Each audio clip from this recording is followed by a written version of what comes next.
Navigating your thoughts, overcoming roadblocks and roads well-traveled. For decades, scientists have been exploring how the human brain allows us to navigate the external world around us. As part of this research, they've discovered specific types of cells in the hippocampus of the brain, which they've given names to, such as place cells and grid cells, to name two of the most well-known ones.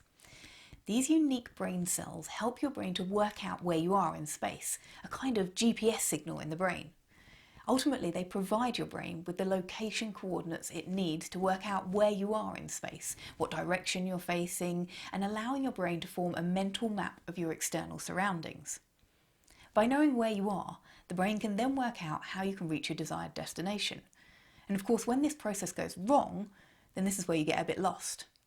But what can these cells tell us about human thought? Well, the hippocampus does much more than spatial navigation. It's also the region of your brain which is involved in episodic memory. This is a type of memory that's associated with events in your life. Memories which include what, where, what type of information, rather than memories for factual information or skills. And this got scientists thinking. They wondered whether the way that the hippocampus is set up to navigate the world, these mental maps, might be similar to the way you navigate your thoughts. The key to this theory is that the spatial dimensions by which you navigate the world around you, i.e. orientation, distance, location, etc., can be considered to be analogous to the associative and dimensional nature of human thought.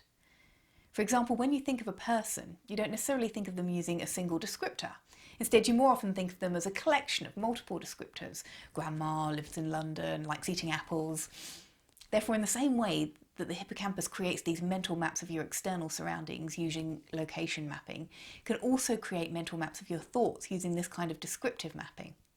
So when you're trying to recall something specific from your memory, you can think of it as equivalent to how you might navigate your environment to reach your chosen destination.